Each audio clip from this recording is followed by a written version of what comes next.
Gielinor, the magical world of RuneScape. It's divided into chunks for easy use. Welcome to Chunkman Dead Die Kill, the series where I conquer the landmass of Gielinor by doing tasks and unlocking chunks. Last episode we unlocked 2 chunks by completing 2 tasks. The first task was completing the Horror from the Deep quest, and the other one was to kill the Crazy Archaeologist 250 times to complete the boss. Our map expanded with the chunk with the bridge between the lighthouse and Relica and the main Litgren Island chunk. Today we start off with something special. With our newly acquired Best in Slot offhand book for magic, we might as well use it. And I'm here with the Zamorak staff to actually do the pre-requirement for the Mage Arena 2 quest. Or mini quest anyway. If we look to our skills, we are 74 magic. And if we look to the mini quest, we actually need 75 magic. But as we haven't done all of the unlocks for the staffs yet, we might as well do that. See how far we get until 75, top off if necessary, and then even though we don't have the full wilderness unlocked, the position change of the bosses. So this might take a bit of trial and error to actually do this, but we should be able to finish the mini quest for our newest Best in Slot magic cape. And there we go. That's the Zamorak staff mastered. And that Saradomin strike completed. Only one more to go. And there's the last one. We can now do Claws Aquatics outside of the arena. We're still 81k away from the level we need to do the mini quest. So I think we're going to go to MTA and go for a few rooms to get Bones to Peaches, as we will need to do that anyway in the future for the Lumbridge Heart Diary. Not sure if 81k, if we will complete it or not, but let's see. That's the 200 telekinetic points we need for Bones to Peaches, and we still have 50k XP left, so let's go to the next room. And that's the 2000 enchantment points we need. So 2 rooms remain and we need 29k more experience. And there we go, the last few bananas for 200 graveyard points. We are currently 21k off of getting Bones to Peaches unlocked and only 1 room remains, so I'm actually not sure if we will be able to get it before the level or if we will be just a bit short. And there we go, the last boots for 75 magic.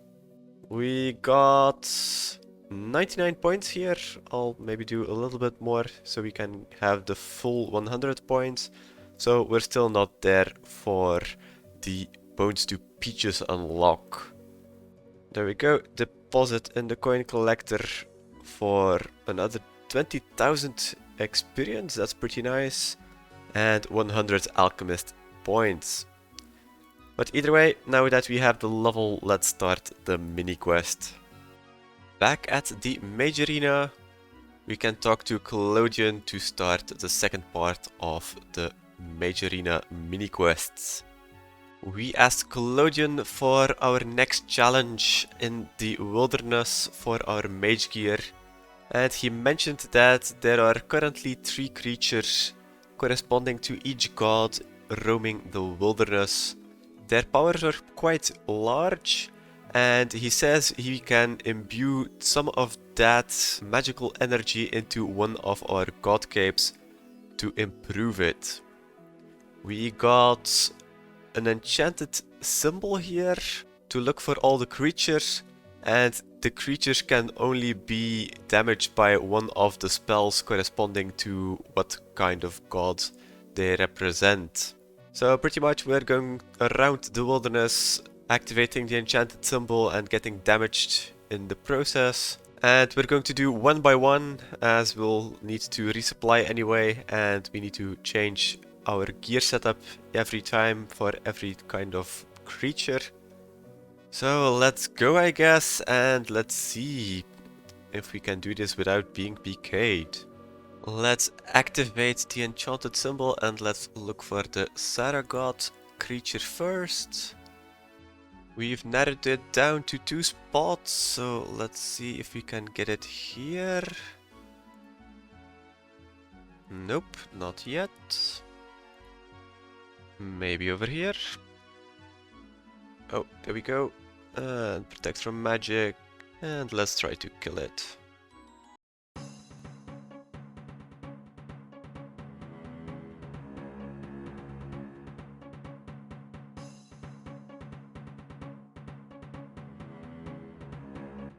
Just a few casts left, so let's hope we get a bit lucky on the hits.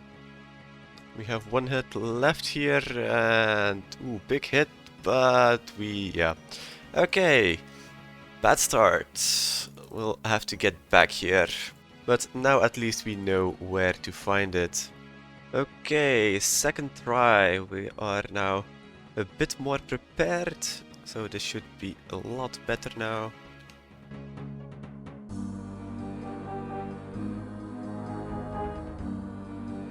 A lot of dodging to be done here. The blue attack, the freeze attack.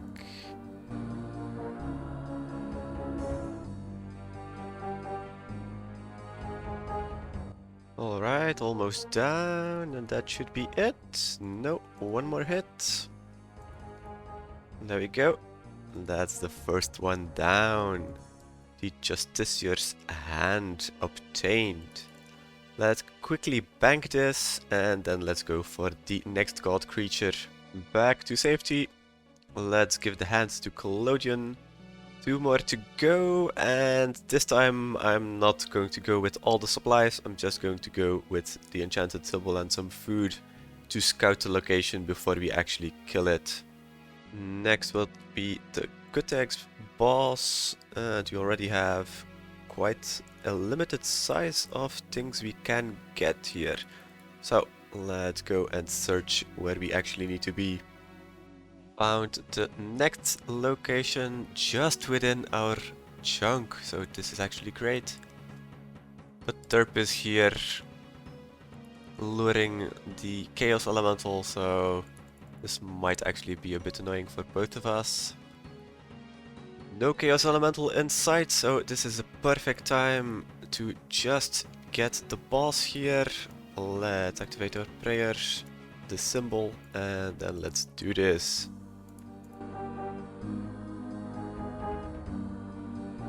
Annoying little balls we have to destroy each time, because otherwise he heals. So this might be a bit of a long fight.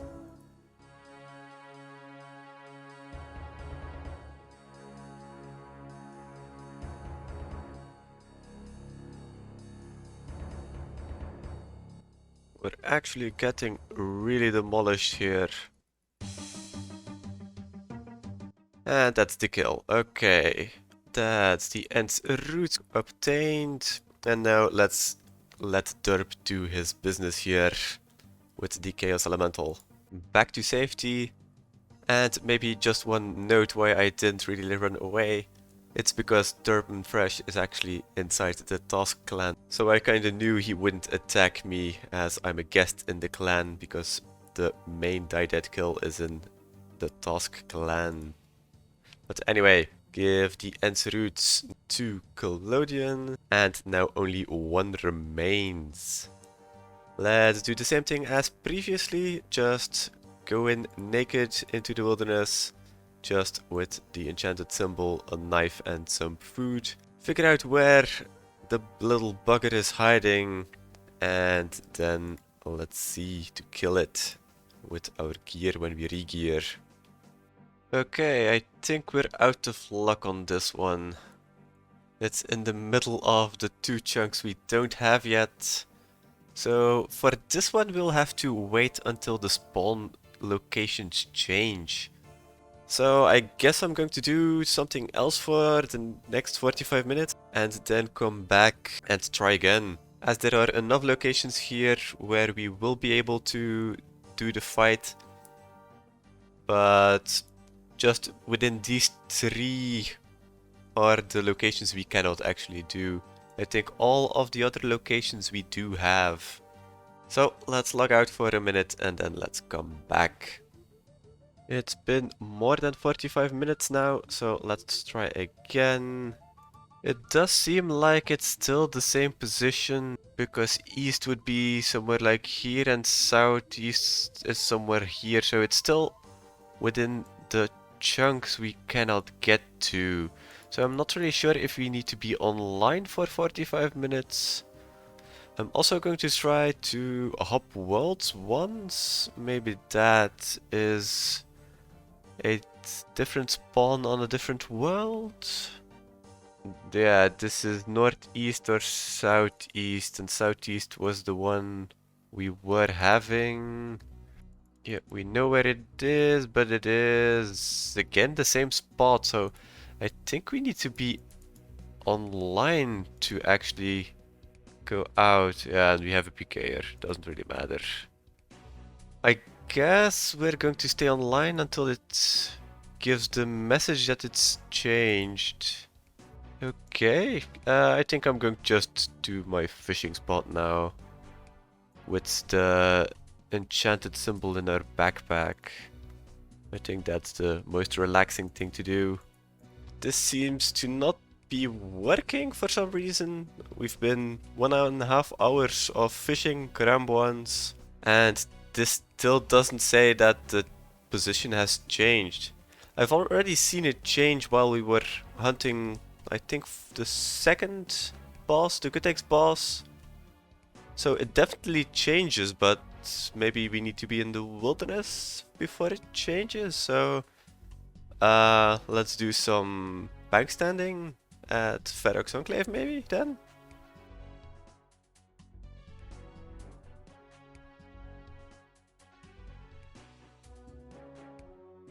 Okay, finally. I'm not sure what happened because I can't see anything in the chat here, but the thing has reset here. So it's time to finally find where we need to kill the last boss. But hopefully it's not within one of these 3 chunks. Okay. Apparently the first time you activate this enchanted symbol, you can see the creatures have moved locations, but the quest helper actually knew before that. But we already have the location, that's very fast. And we can actually get to that, so... Okay, a bit of a roundabout way, going down here. But okay, let's go and kill it. Back at the place. Let's put on our prayers and let's see. Let's try to stay as far as we can. And let's attack it.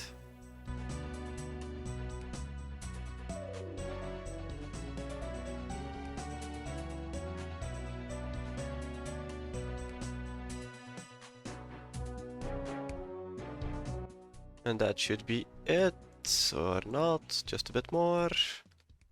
And there we go, that's the last boss down for the Demon's Heart. Let's quickly go back to the Mage Bank and let's get our reward. 1 heart for Mr. Claudian here. And now we can choose which cape we give him to imbue, and this will be the Zamrak cape here, so let's use it on him. Imbue it, and there we go, an imbued Zamrak cape, which increases our magic damage plus 2%, and I think the attack and defense bonus for magic went up. Let me see. Oh, actually more defensive bonuses as well, so that's actually a very nice upgrade to have, and actually the best in slot mage cape in the game. And then if we look to our quest list for mini quests, the Mage Arena 2 is now in green, so this means we have completed it. and that means we can pick another chunk because we finished the task. Although it took some time figuring out when the spawns changed, we have finally completed the Mage Arena 2 quest. That was our 8th mini quest, and we are now at 255 landmass chunks unlocked in total. And then back to our map. We unlocked Litgren here, the Litgren island, most of the island anyway. And that now means we can unlock the other part, which would be a terrible chunk to unlock. So let's hope we don't get anything in this corner of the map. And let's see what the next chunk will be. Let's pick a chunk. Ooh. Not in the upper corner, but to the right as well. We unlock Dark Mire. And it's quite useless until we have the Barrows chunk to finally start the Mire Key questline. And then we definitely also need the upper part of Mire Ditch. So it's not very useful at the moment. With the unlock of Darkmire, we didn't actually get anything new to do. So we have some options, but I think the one I'm going to do is again total levels. With the magic levels we've been getting by doing the last few tasks, and then just some AFK fishing I've been doing on the side, we actually made it up to 1760, which means we only need 15 more levels. Because of all the fishing I've been doing, if you look at the banked XP here, you can see for cooking we have 91 banked actually, which is actually quite insane. But that's already 5 out of 15 levels we would need. And then we also have 1 crafting level banked, 1 fletching level banked, 1 herblore level banked, and even a prayer level with the Ectophuntus. So this will already push us up to the 1770s. So we might have to check what we actually will do for the last couple of levels. But we are actually quite close with all of the things we've banked. And there we already have 86 fletching. And there 72 prayer. 71 herblore. And that's 84 fishing. And now we're going to cook all of the fish we have caught with all of these fishing levels. And if we look at the banked XP, if we go to cooking, this would actually give us up to 92, so that's 6 levels, which would then mean we only need 5 more levels. 87, 88, 89, 90, 91, and then just before we hit the 6th hour mark where we were going to be logged out, we reach 92 cooking. If we go to our bank, I think we have enough fish to last us a very long time. We have 18,000 and a half cooked karamboans. And we are now currently 1770 total level, so we need 5 more. I'll finish off the farming level and the woodcutting level, and then we'll probably go back to the giant foundry, as that should be some fast levels. And there we have the woodcutting level, another farm run later, and that's 75 farming. We can now grow magic trees, which is interesting, and I think we need it for a couple of diary tasks. 74 smithing, 75.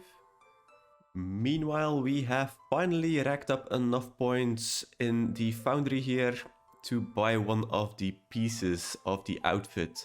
Doesn't really matter which one we take first, but with this item, this should make it a little bit faster to make all of the swords here. So, one piece added to the collection log as well. Let's wear it. And then let's continue. We are still at the start of 75, but this shouldn't take too long to get the level. Another sword ready. Another 15k experience. And that's 76 smithing. We're getting up there. But we weren't doing it for the smithing levels. We were doing it for the total level. We are now 1775 total. So that's another task completed. Let's go finish it on our spreadsheet. And then let's see which is going to be our newest chunk. We again had a lot of saved up levels in our bank. But I noticed this is getting harder each time we are doing this. But for now, we have completed our 71st total level task, obtaining 1775 total. And then that brings us up to 256 landmass chunks unlocked in total. And then back to our map. The last chunk we unlocked was the main part of Darkmire, which was a pretty bad chunk to unlock as we cannot get there. But it did not unlock any other new chunk to be unlocked. So we are now at 71 possible chunks. And let's hope we get a good one. We are still looking for pretty much the solitary chunks, like the clock tower, the Caterpie chunk, the Barrows chunk. But it's not up to us, so let's see what the chunk picker will give us. Let's pick a chunk. Okay, I thought this was a water chunk, but it's a part of a smaller island. And it unlocks 2 other parts to be unlocked as well, which makes this a terrible chunk to unlock. That's going to be all for this episode. If you liked seeing me figure out how the resets in the wilderness work, consider a subscription and a like on the video. It was a long time ago since we've done a mini quest, and although it did take a bit of time to circumvent our limited map, we did get it done. Next time we keep going for those couple of chunks which would unlock a ton of new things to do. As always, have a good one and see you next time.